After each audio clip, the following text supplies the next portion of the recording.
Assalamualaikum warahmatullahi wabarakatuh. Apa kabar kelas 12 Teknologi Laboratorium Medik? Selamat datang di kelas Imunoserologi.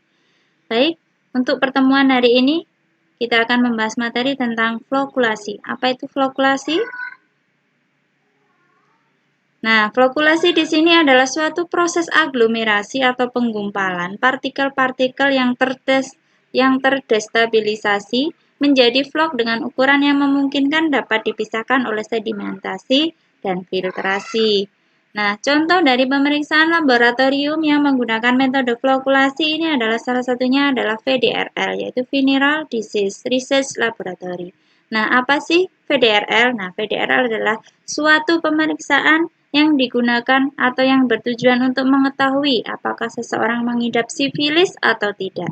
Pemeriksaan ini untuk mendeteksi adanya antibodi jika seseorang pernah terkena penyakit sifilis yang disebabkan oleh kuman Treponema pallidum. Nah, prinsip kerja dari pemeriksaan VDRL adalah adanya antibodi pada serum pasien akan bereaksi dengan antigen yang menempel pada eritrosit ayam kalkun atau domba yang membentuk flokulasi atau gumpalan ataupun yang biasa disebut aglutinasi. Metode sudah pasti ya tadi dari awal metode flokulasi. Tujuannya sama untuk mendeteksi adanya antibodi jika seseorang pernah terkena penyakit sifilis yang disebabkan oleh kuman Treponema pallidum. Alat dan bahan bisa dilihat di situ ada rotator, lempeng kaca, slide test atau objek gelas, batang pengaduk, mikropipet, yellow tip, pipet Pasteur opsional bisa pakai atau tidak, tisu, dan yang terakhir timer. Bahannya ada serum pasien, yang kedua adalah antigen VDRL atau reagen VDRL. Prosedur dari VDRL adalah 1. Menyiapkan alat dan bahan yang dibutuhkan. 2. Ke dalam lingkaran slide kita pipet 50 mikro serum dengan menggunakan mikropipet, ditambahkan dengan 1 tetes antigen atau reagen VDRL. Kemudian homogenkan dengan batang pengaduk, putar dengan rotator kecepatan 100 rotasi per menit selama 4-8 menit.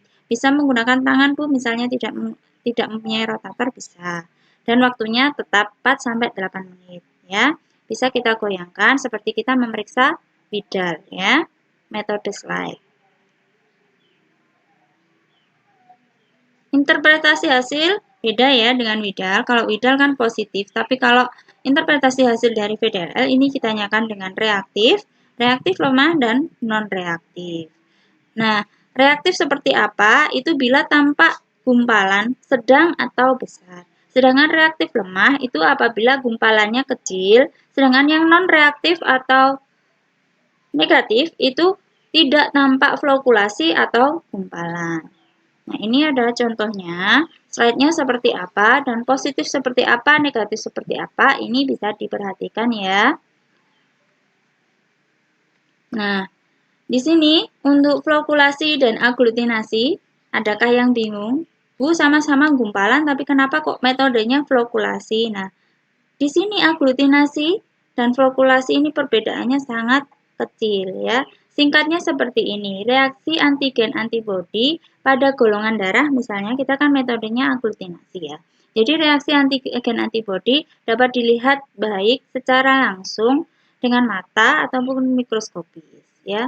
Dalam tes golongan darah, aglutinasi terlihat dengan baik ya. Tapi di uji VDRL ini kita melihat flokulasi yang merupakan perpaduan dari partikel-partikel koloid dengan suspensi yang mengakibatkan mereka agregasi.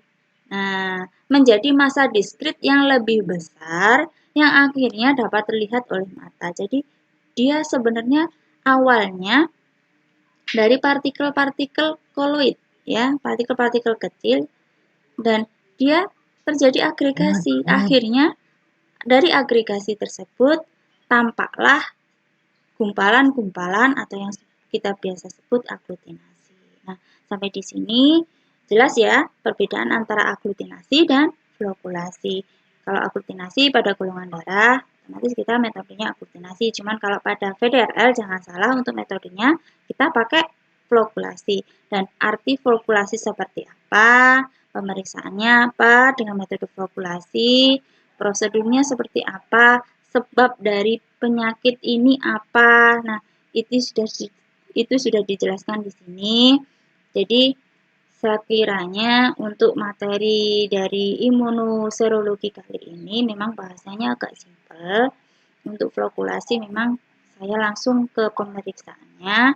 Jadi nanti bila ada kesempatan kita berjumpa pada praktikum imunoserologi khususnya pada pemeriksaan VDRL dengan metode flokulasi ya.